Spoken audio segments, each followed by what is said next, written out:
to you. Thank you. You should only know. All right. Betsy hi. Tell Betsy hi. I will. I asked Betsy if she wanted to teach today. She said, no, she'd let me do it. Smart woman. Okay, so welcome everyone. And if you don't want to turn on your camera, that's okay. But it's honestly better, easier for me if you do. Transaction and recognize it. Then simply hang up and no further action. Oh, somebody's watching in their car. Don't.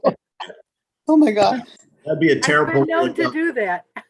Everybody mute, please. That'd be a terrible way to go, wouldn't it? To die listening to Torah study in your car because you weren't paying attention to your driving. God forbid. I do it in parking lots waiting for the girls. That would be unjust. Rabbi Leder? Yes, sir. Quick question. Any thoughts about returning to the outdoor service?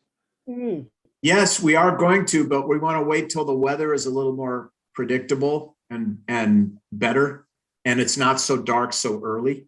But yes, we plan to. We plan to in the spring. Okay. Thank you. Yep. Rabbi? Yes, go ahead, Ben. Very quickly, thank you, Rabbi. I just wanted to comment on your appearance on CNN a couple weeks ago, and people have already said how gracious and inspirational you were with your statements, and it was so tasteful and appropriate. Thank you very much. Thank you. Thank you for telling me. Yeah, that's always a tricky situation because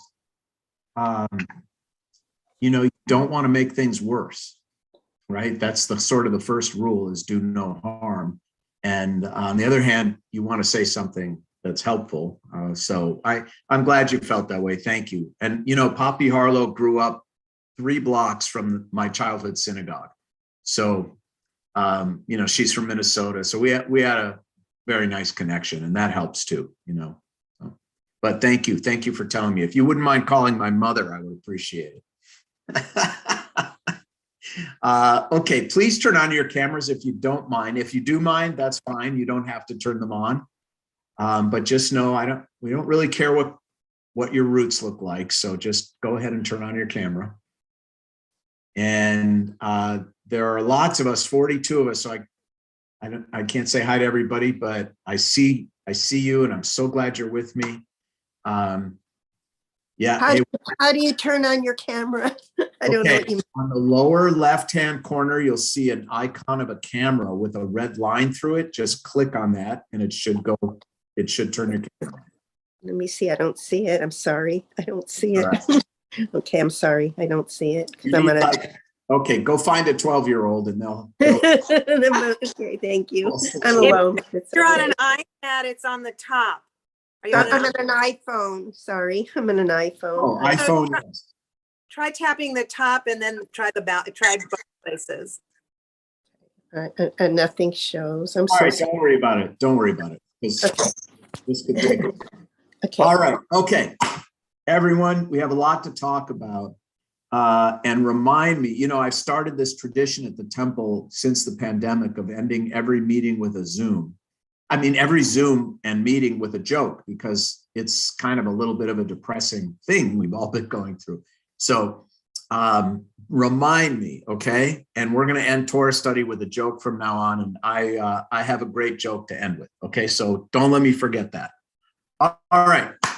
So here we go. I'm, by the way, at my sister's house in Palm Springs right now, so I don't have my library around me and my books around me.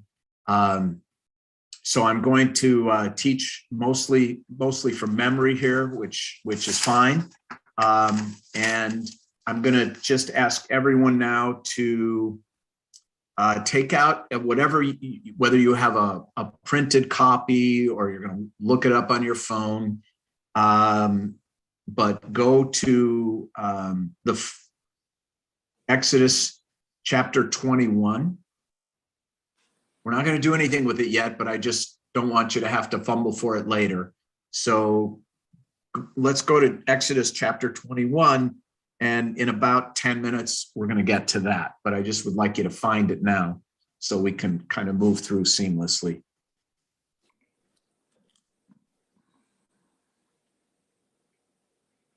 All right. And we'll say the blessing when we get to the actual text, but I want to ramble for a few minutes first. Some of you were on last month with me, others of you were not. So I want to reiterate a fundamental and extremely important point about the shift that takes place in the book of Exodus that really redefines forever the primary objective of Judaism and differentiates it, not the only objective, but the primary objective of Judaism, and differentiates it from other religions. Okay? So in broad strokes, we reach this transition point, which I would call the end of narrative. The whole book of Genesis is it's a narrative. It's the story of, it's our family story. It's our family story. Abraham, his family, Isaac, his family, Jacob, his family. Joseph, finally remember Joseph ending with Ephraim and Manasseh and crossing his hands and blessing them, for those of you who are with us, making peace. Then we go into the Moses narrative, and we get to, and this is not exactly chronologically, but ideologically in order, the death of Moses, who, as you remember from last month, we talked about, dies and is buried in a nameless grave. All we know is the name of the mountain, Mount Nebo. We don't know anything else about Moses's grave. Moses leads the Israelites to, but not into, the promised land. I pointed out last time that the most important narrative related to Moses, which is obviously the Passover story, in the Haggadah, and Haggadah is a word that means the telling, the narrative. Moses' name does not exist. The rabbis did not include Moses in the Haggadah. And we're now entering into this post-narrative phase of the Torah. And nowhere is it more apparent than in this week's Torah portion that a really important change has taken place. In this week's Torah portion is called Mishpatim, which means sentences, ordinances, rules, laws. Sentences as in like how a judge would sentence you, right? In fact, it has the most of any Torah portion in the Torah. There's the most rules, let's just call them rules, of any Parsha in the entire Torah. So now we've made this complete shift from narrative and personality to mitzvot, to laws, statutes, and ordinances. We have moved from who to what. And this is the significant shift in Torah and Judaism, that Judaism becomes primarily, not exclusively, but primarily about how to behave in society, how to create a better, more fair, more peaceful, more decent, more generous, more humane society. And that becomes the primary focus of Judaism. Then, as it is now.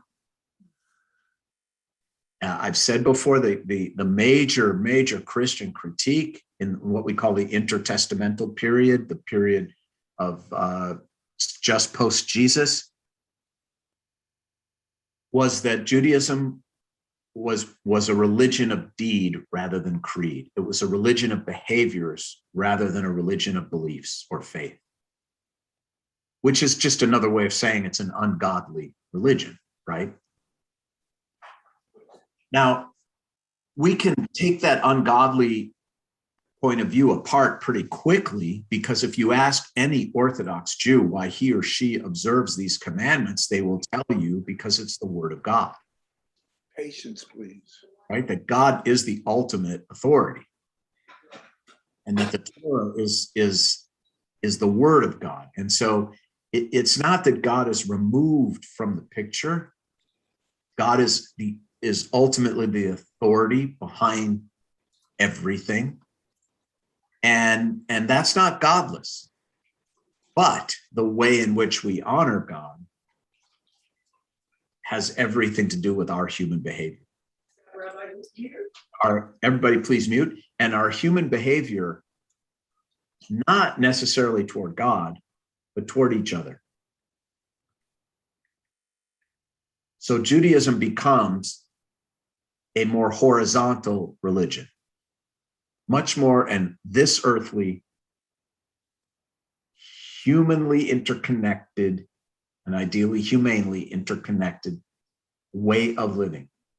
And it becomes less vertical, not entirely. I mean, prayer, there is a notion, obviously, of a personal God and a prayer and all of that, but this is fundamentally what's going on here at this very point in the Torah. Okay?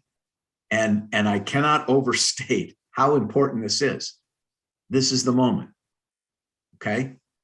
And we're going to end with, at least from my perspective, I'm going to try to make the argument that this way of living actually is ultimately spiritual. It's counterintuitive, but deeply spiritual. And we'll get to that in a minute, or more than a minute, actually. Okay, let me open it up for questions or comments about this first of the three major points I want to make today. You could push back against it. We can talk about it. If anything's unclear, let me hear it. I've just got to look around. You can just raise your hand. You know where that little hand raised icon? Does everybody know where that is? Mhm. So if you do, you can go ahead and raise your hand that way. Otherwise, just literally raise your hand and I'll call on you if I see you, or you can put it in the chat. Yes, go ahead, Lady Madonna. Thank you, Rabbi. About humanely dealing with your neighbors, your community, people around you that are so lost and fallen and need help, but I'm not a doctor, I'm not a psychiatrist, but I also want to be wise and loving and kind, and always leave a person reaching out to them to help them, but be honest with them. Tell them they need help and lead them the way to help them.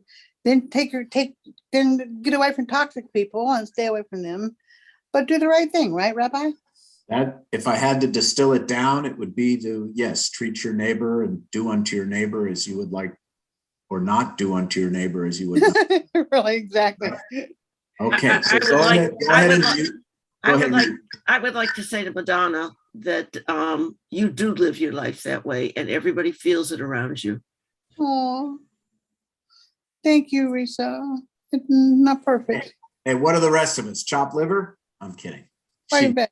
You're right, Risa. Thank you. Okay, Stacy, go ahead and unmute, and then we'll go to Merle. Is that okay? Can you hear me? Good. Yep. Okay. You're essentially saying it's the golden rule. Well, it's the Is it- I mean, rule with a lot of fine print, because when we get into today's Torah portion, you'll see the tradition, Judaism is very, very particular in what it means to be a citizen of society. It's very particular. And so, yes, every religion has its version of the golden rule, but Judaism is mostly in the details. Okay. See, because the problem is, others as you would like others to do unto you is a problem, for example, if you're a masochist, right? True. So Judaism gets very granular on that point. Mhm. Merle, go ahead. I think a lot of it too is how you react to what people might do to you. Yeah. Yes. Well, there's a lot of this. Today you'll I think see, that's a big piece of it. as I said, it has the most rules of any Torah portion, but there are Torah portions. What happens if someone knocks out your tooth? What happens if if you lend someone your ox and it gets stolen? What happens if you didn't know your ox had a proclivity to gore and it gores someone, versus what if you did know you had a goring ox and it gores someone? So it gets very, very granular, and that's Judaism, and that's why it was always seen as sort of deed versus creed. But I think I'm going to convince us that it's both. Stacy, go ahead. Yeah, doesn't that get to intent? I mean, you were Well- offering these examples. If someone who's a masochist, well, if they're a masochist, they like doing masochistic things. But if it's, what is the intent of their, how they respond to people? Would you look at it that way, Rabbi? No, I mean, I would in some cases, but the road to hell is paved with good intentions. So you also have to look at outcomes, right? I think we all intended to be good parents, but some of us really, in retrospect, and you ask your kid, well, I thought I was doing the right thing. And that helps. Sure, it helps. Right. But, that is still, you can't divorce that from the outcome. Roy asked a question. Let me just read it. Who are the rabbis and the other voices that articulated these thoughts that I've just articulated? Roy, if you email me, I'll give you a few books to read, but I wish I had my books around me. One of them, what's it called? It might be like the Book of Human Behavior or something like that. It's an anthropological overview of the Torah.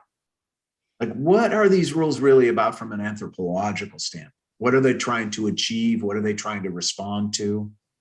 Do you remember when we were in the book of Genesis and I was talking about the more DNA shared in a family, the tighter that unit and the more they protect each other's interests, and the less DNA, the more friction and bickering and all of that. This all sort of this anthropological lens. So I'll get you the books. Just send me an email and I'll send you some ideas. Okay.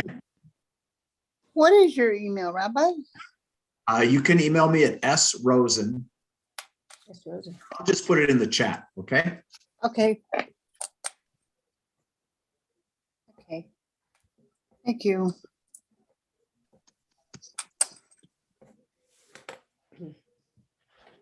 Okay. Any other questions on this issue of this sort of movement away from narrative and into law? I use the word law quite deliberately. We're good? Okay. Next, there's so many interesting things here, but now let's say the blessing and we're going to go look at some text. Okay. So those of you who know it, please join me. Those of you who don't, it's starts the way, that's it, Gary. That's right, because I recommended it to you. Do you see that, Roy? The Good Book of Human Nature. It's really, really interesting. I'm a little hesitant to share it with everyone because now you're going to be as smart as I am at this stuff. That's not good. But no, I find it's really, really interesting, and it's a way of approaching Torah that just is, puts it in this much broader context, which is really important for Jews to understand. Okay. Now, please join me. If you don't know, the last three words are la'asok b'divrei Torah. So please join me. Baruch atah Adonai, Eloheinu melech haolam, asher kiddushanu b'mitzvotav v'tzivanu la'asok b'divrei Torah. Okay. So you know how we've just talked a little bit about how Judaism is differentiated from essentially Christianity. Now we're going to see why Judaism is differentiated from much of Christianity in one particular way, as an example also how Jewish law evolves. So let's go to chapter 21, verse 12. Chapter 21, verse 12. I need a volunteer just to read that one verse. Who'd like to read for us? I'm going to have to call on you. All right, Roy, since I gave you such a good piece of literature, you read for us, okay? Gladly. He who Okay. fatally strikes a man shall be put to death. Okay, stop there. Stop there. Pardon? Stop there for a second. All right. This is a whole section on capital punishment. What merits a capital? What is a capital crime? What is not a capital crime? Okay. So read it one more time slowly, Roy. Okay. He who fatally strikes a man shall be put to death. Okay. You commit murder, you die. Okay. The punishment for murder is the death penalty. Okay. Just finish it off. If he did not do it by design, but it came about by an act of God, I will assist you a place to which he can flee. Okay. So there's murder, and then there is, what's the legal term? Like Manslaughter. Yeah, I was trying to think of his first or second degree. I never understood the difference. Any lawyer? Is there a lawyer here? All these Jews has got to be someone. Wendy, what is the difference in degrees when it comes to manslaughter? You're on mute. You're on mute. You're muted, Wendy. Unmute. You can't charge us if you're on mute. Ask me the question again. So there are degrees of manslaughter, like first degree, second degree, third degree manslaughter. I understand. What are the degrees? What does that mean? No? I think that it's mitigated. It can be mitigated by different things. So it's not, I don't think it's like, because if it's manslaughter, generally you don't have mens rea, you don't have intent to. So if it's manslaughter, it really has to do with, were you provoked? Were you trying to save someone else? Were you trying to save yourself? It's all these different things that can mitigate. So it's all the mitigating issues. All right. Yeah. So what we have here is a simple then statement that if you intentionally kill someone, the punishment is death. If you accidentally, if it's manslaughter, the community had these things called cities of refuge, where you could go to be safe from retribution from the family of the person who was killed. Okay. All right. So did you get to the end of the verse, Roy? I don't have my book with me. Yes? Yes. Okay. All right. So there we have it. Okay. Keep this verse in mind. Now, let's jump to verse 23. And Roy, I want you to read verse 23.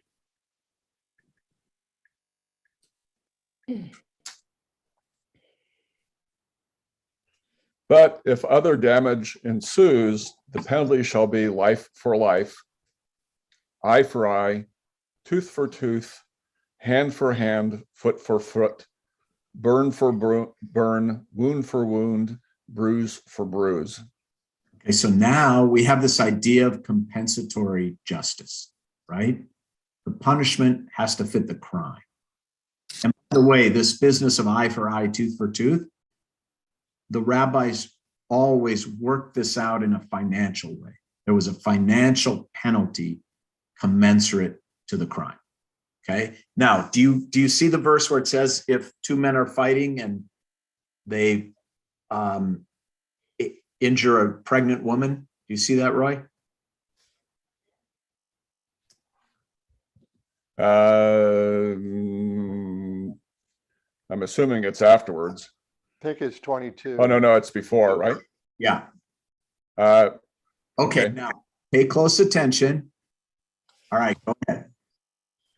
When men fight and one of them pushes a pregnant woman and a miscarriage results, but no other damage ensues, the one responsible shall be fined according as the woman's husband may exact from him, the payment to be based on reckoning. Okay. Now, let's juxtapose verse 12 and verse 22.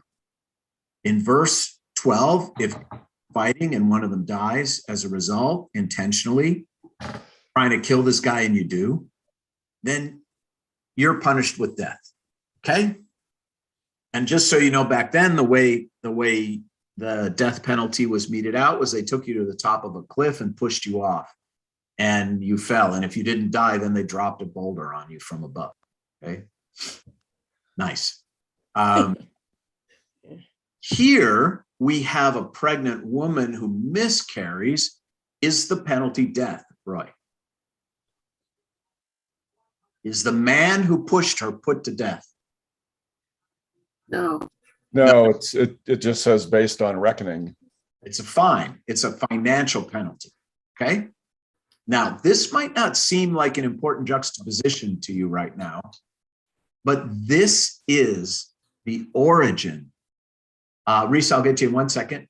This is the origin of the difference between certainly Catholicism and much of Christianity and Judaism about when life begins.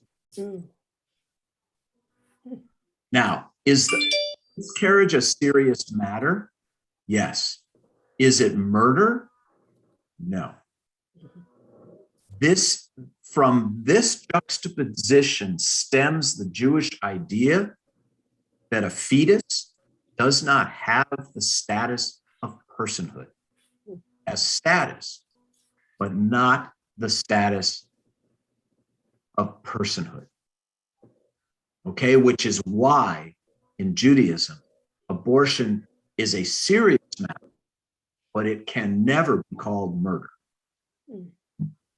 When does life begin in the minds of the rabbis?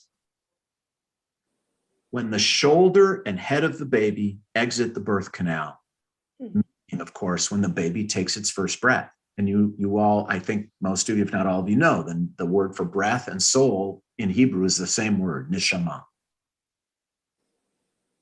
So this is where it all began, this division. And now I'd like to kind of quickly talk you through the history of Jewish law as it develops around this juxtaposition going forward, vis-a-vis reproductive rights, abortion, et cetera. Okay, just to give you a sense of how Jewish law evolves. All right, Risa. I was just going to say that this, I believe, is the source of our beliefs in abortion.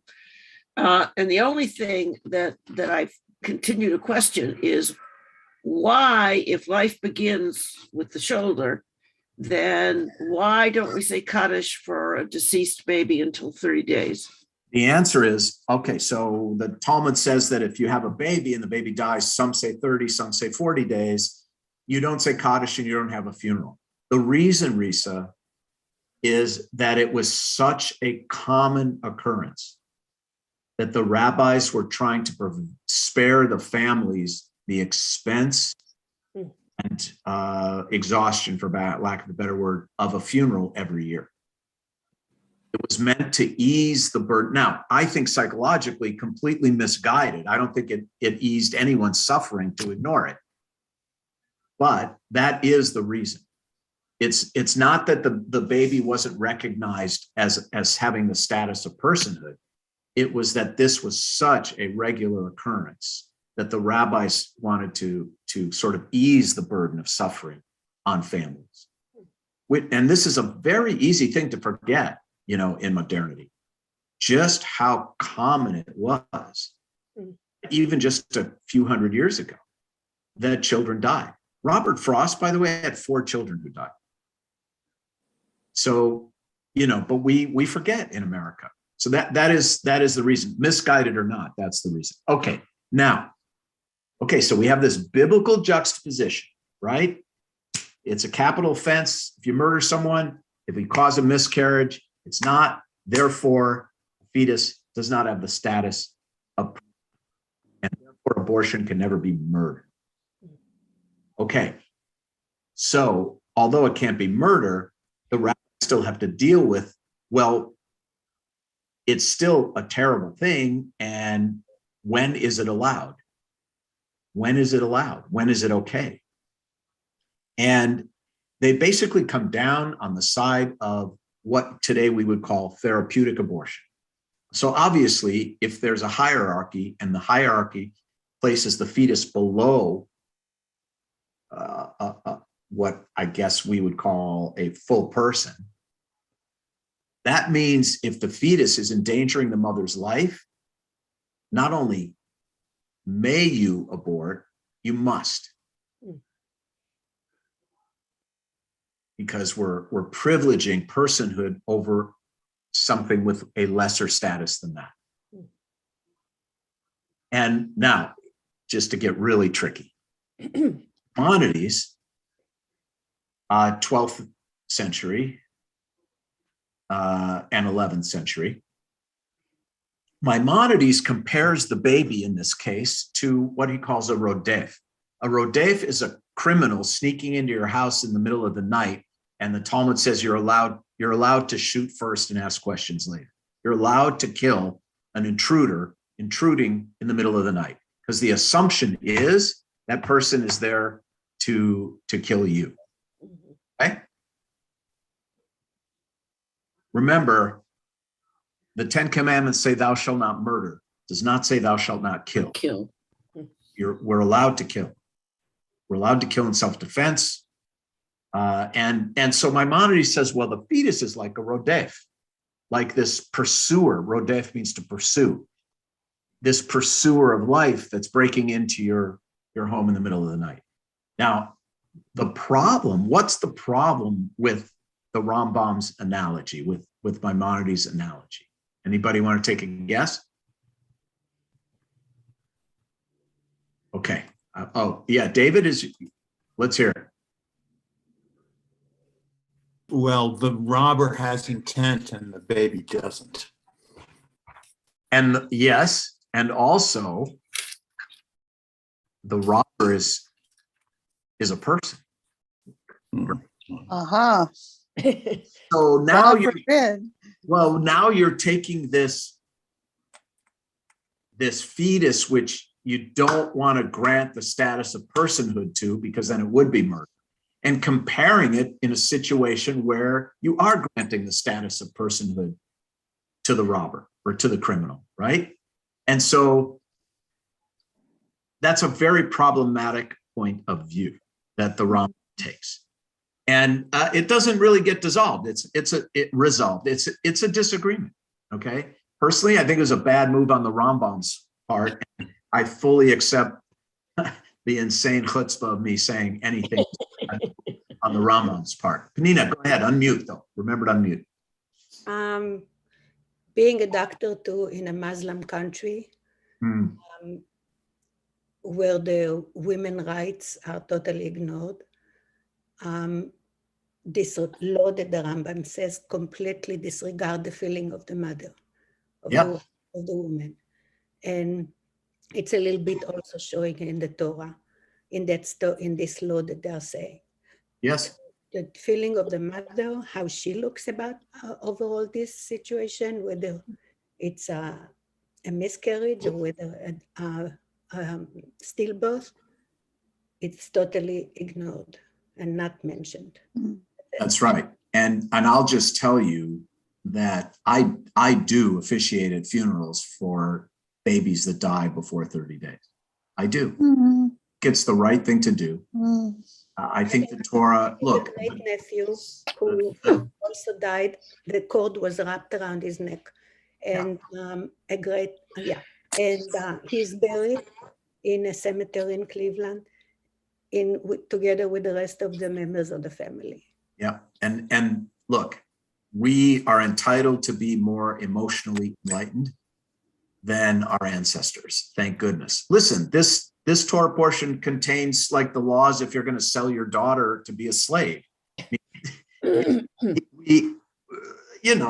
We have a right to transcend some of this that I put it as the Torah has a vote, but not a veto, right? And that's, I think, a way to look at it. Now, I want to add, Risa, do you want to say anything? Yeah, I do. I just want you to think a minute about a problem that we had in our family when my daughter was carrying twins. and one twin had a damaged brain, and her presence in the womb was killing the other baby. And it went to responsa because the Orthodox father of the baby questioned if you can abort, selectively terminate and the person you're saving is not the mother but the baby, who is a fetus. So it gets very complicated. Yes, it does. And obviously those are questions the rabbis don't really ask because the technology didn't exist to ask. Didn't exist. That's right. And That's so right. what we have to do is try and understand original intent of the halacha and apply. Right. And I would consider whatever we want to say, they're of equal status, right? Right. Okay. Here's how I would have ruled on that. These are two fetuses. They're of equal status. Forget human or not. They're of equal status, and one is pursuing the life of the other. Exactly. That's how I would see it. Well, in the end, that's what happened. She did abort one child, but the interesting thing was that the response had to come from the Reform movement as well as the Orthodox to appease the parents. And the Orthodox came in against abortion, but because that's forcing God's hand, and who are right. we? But they went ahead with it. So difficult Yeah. time. As long as the daughter's okay and the baby's okay. The living baby? Yeah. Everybody's okay. He's 22 years old and he's applying to medical school. So he's okay. That's wonderful. So look, I've had situations where a woman came to me, she did in vitro, she was carrying 3 fetuses, and the doctor said that trying to give birth to all 3 would endanger her life. Easy call, right? Based on this. Now, let's move to the next level. In the 1500s, we have the first ruling by a rabbi about this idea of endangering the mother's life in a non-physical way, where we have for the first time a rabbinic ruling that factors in emotional distress, mental health, and trauma. So you have a situation, this is Jacob Emden, E-M-D-E-N, Jacob Emden, otherwise known as the Yavitz, Germany. He's approached in a case where it's not quite clear, well, I guess incest is also rape generally, but incest or rape resulting in pregnancy, and can this woman abort? And I'm making a very long story short in telling you that he determined that the emotional and psychological distress of this woman having to raise that child would be so profound that it would literally endanger her life. Mm-hmm. She might end up choosing suicide. Mm-hmm. And so he allows the abortion. Now, this is an Orthodox rabbi. And here you have, for the first time, a rabbi approving of what we would call a non-therapeutic abortion. Mm-hmm. And this, again, also a major step, either forward or backward as you may see it, in my opinion, forward. It's to what Penina was saying. Here we have, I don't know the exact year, but you can just Google Jacob Emden. I mean, he's very famous. So this gets back to what Penina was saying. For the first time, halachically, legally, we have a rabbinic authority considering the point of view of the pregnant woman. Mm. And this is not some reformish nonsense, right? This is, 5-6 centuries ago. Okay. Now, so that kind of gives you this trajectory of how we end up today with this general acceptance of abortion among Jews as something as serious and not a frivolous decision, but certainly not murder. However, just to let you know of what a debate this still is in some ways, and many some of the arguments that the pro-choice movement makes do not necessarily hold water from a Jewish perspective. That was funny since we're talking about pregnancy, I guess. Okay, so this argument, this idea that it's the woman's body and she has agency over her own body, right? This is not a particularly Jewish point of view. We're not allowed to do things to our body because we want to, this God-given body. This is where the whole no piercings, no tattoos, all of that. Our bodies are considered miniature temples that we are obligated to care for. And we are not granted free and total agency from a Jewish perspective over our bodies. And furthermore, the fetus does not have the same DNA as the mother. It is really not. It is in the mother's body. It is not the mother's body. The DNA is different, which is also an issue, not a halachic issue, because the rabbis didn't even know about DNA. But I just want to give you some sense of the complexity of the conversation and how this simple juxtaposition of these two verses takes us on this. This is one of the things I love about Judaism. It's on this crazy, circuitous, thoughtful, sometimes unfeeling, sometimes deeply feeling journey. And it shows you why the Hebrew word for law, halacha, comes from the verb to walk or to be moving. Hello. Hey, Bob, can you mute? Thank you. It shows you why we call Jewish law halacha, because it travels, it moves, it evolves. And that's a pretty amazing and exciting thing, to me at least, about Judaism. Okay, any questions, thoughts about that before we move on to how are we doing on time? Not bad. Wow, good time management today. Any other thoughts? Go ahead. Unmute though. Well, Pamela Klein, go ahead. Unmute. Okay, it wasn't unmuting easily. Well, I just sort of to take it a little bit further into the modern reasoning. So we can't go as far as agency over a woman's own body, but when you look, we can't go that far from a Jewish legal perspective. Right. We can certainly go that far. Yeah. In life, but as our own people, right? But what I'm wondering is, in terms of hardship on a woman, as opposed to endangering her life, that really can be expanded in a way.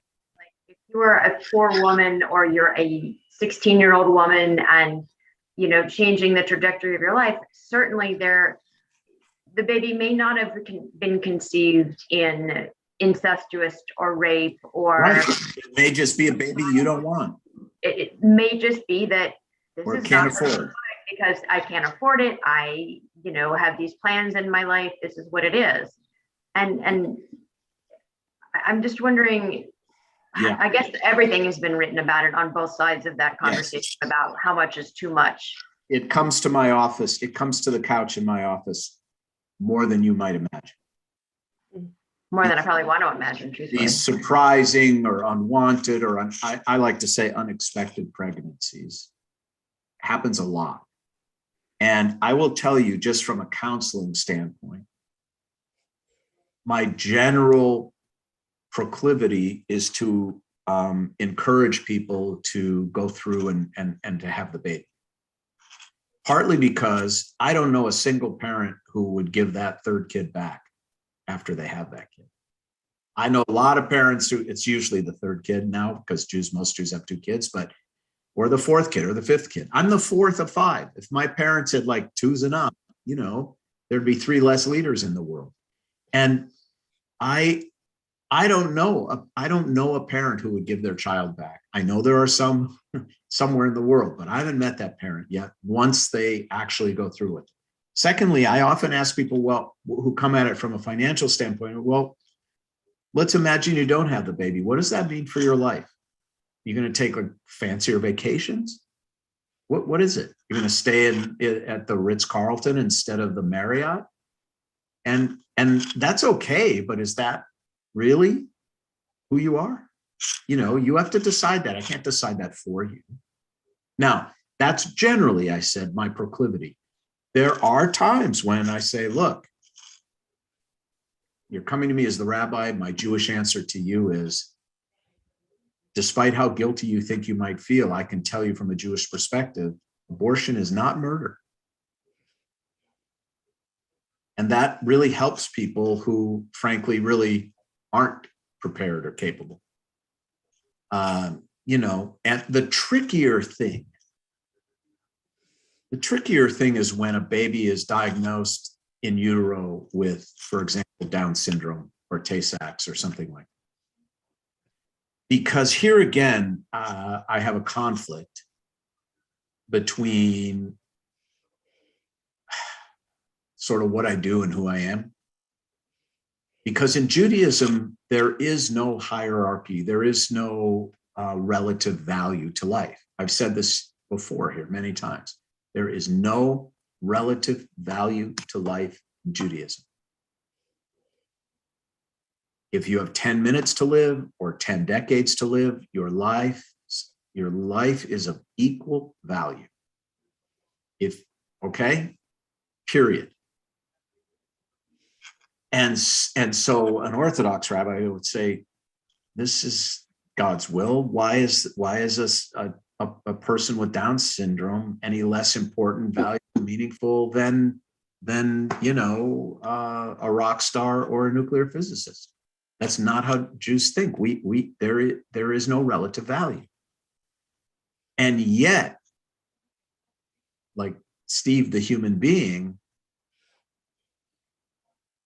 is hard pressed to say to a family, yeah, you know this, but you should go ahead anyway and commit to, you know, the kind of life that you would be committing to raising a child like this.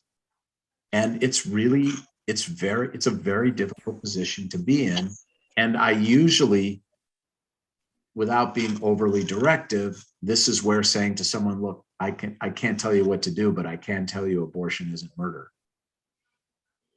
And that's sometimes extremely helpful.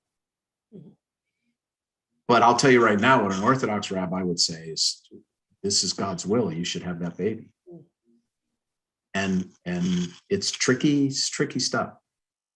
You know, it's a technical term, tricky stuff.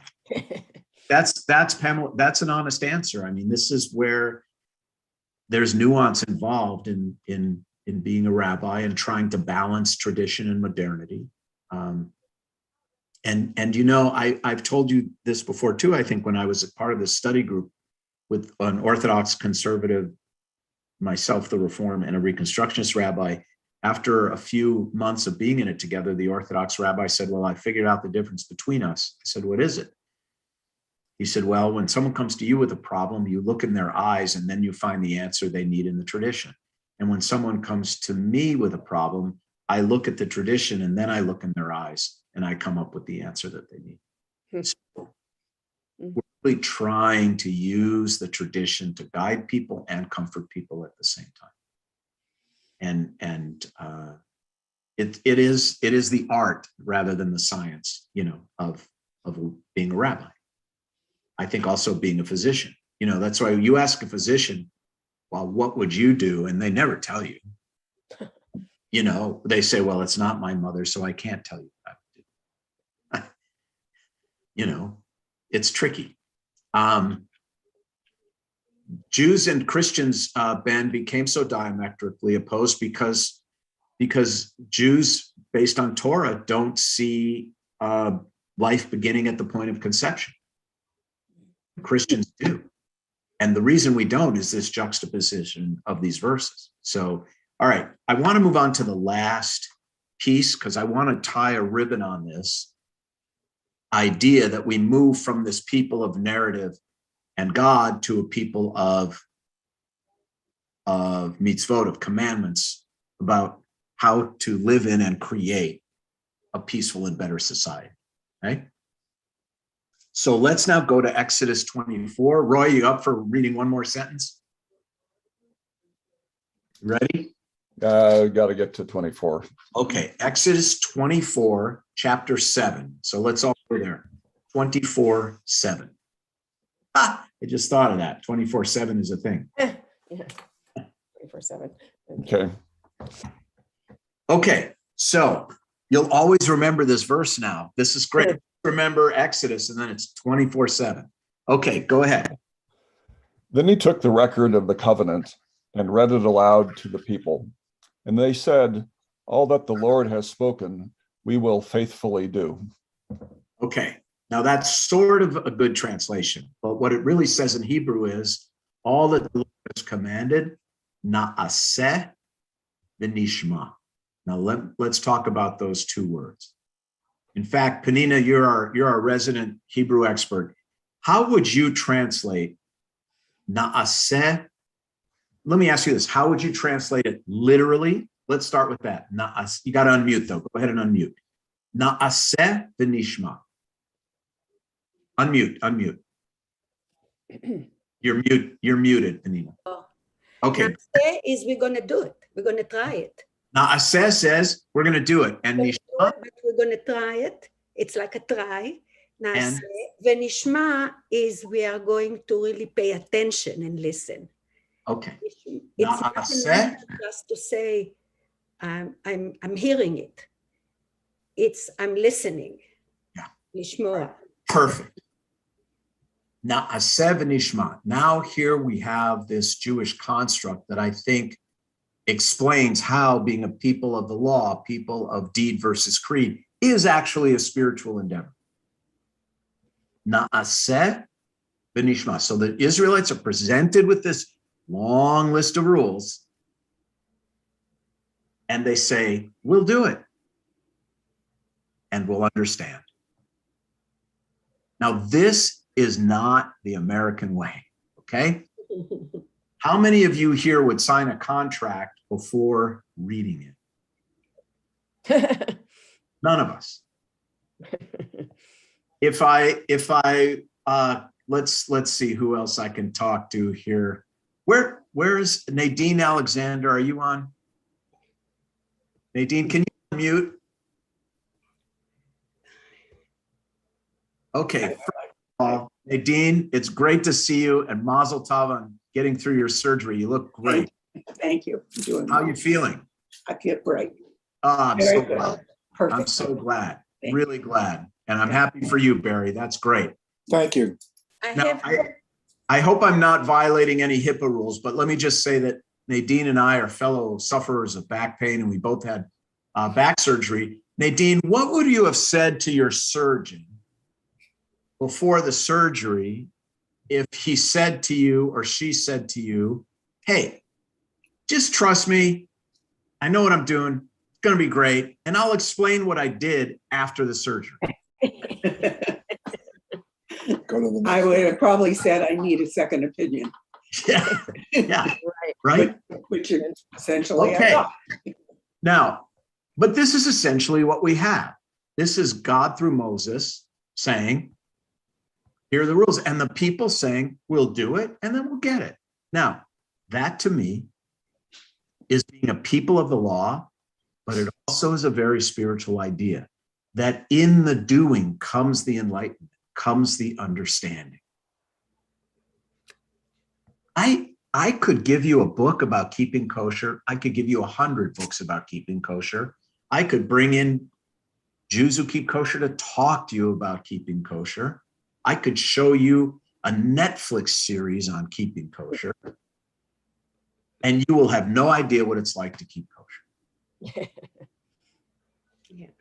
I could give you videotape about swimming. I could let you read about swimming. I could take you to swim meets. I could do that for 20 years and then put you in a deep end of a pool and you will drown. We've studied Heschel's essay on the Sabbath here together. I could have you read that every day of your life.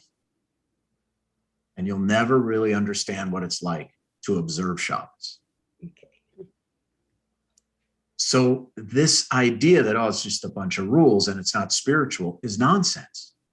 These rules organize us in a way that we can experience the spiritual.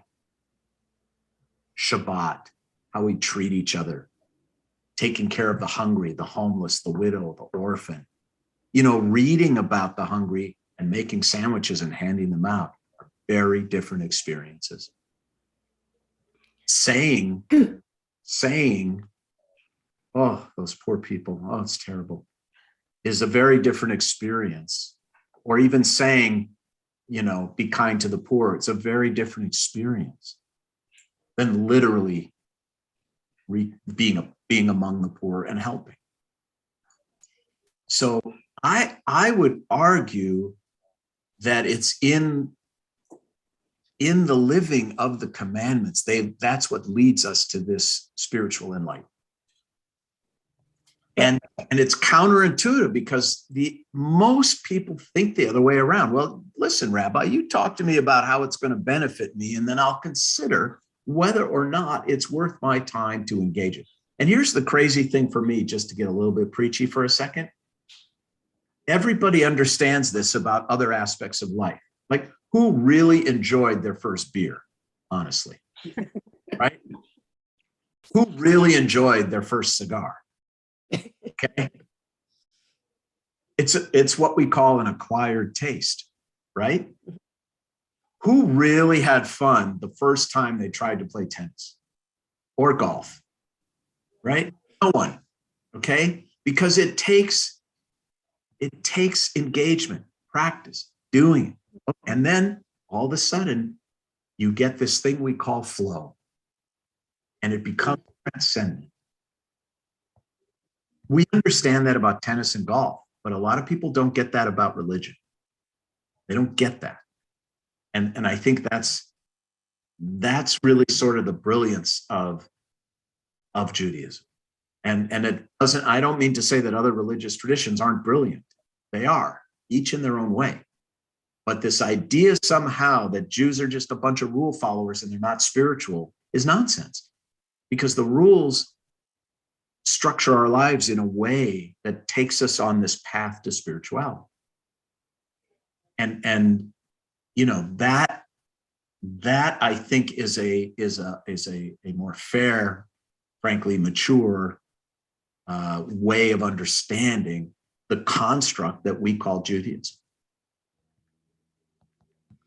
All right, now you forgot to remind me. What did I ask you to remind me? Joke. Tell a joke. Okay, so we're going to end every Torah study with a joke now. Let me just see them. Does anybody have a comment, question, anything you want to? Just one question. Are you ever going to teach about ancestry and ancestral law in Judaism for like inheritances and stuff? If I'm up on a week when that's Parshat, I certainly will. Great. I would love Okay. to learn. Thank you. Okay, Penina, go ahead. And then Pamela, and then I'm going to tell you a funny joke. I just want to emphasize that the wonders of the language of the Torah in Hebrew, the word na'aseh v'nishma shows up here in two forms, past tense and future. Yes. Na'asa is already been done. Na'aseh, we will do it.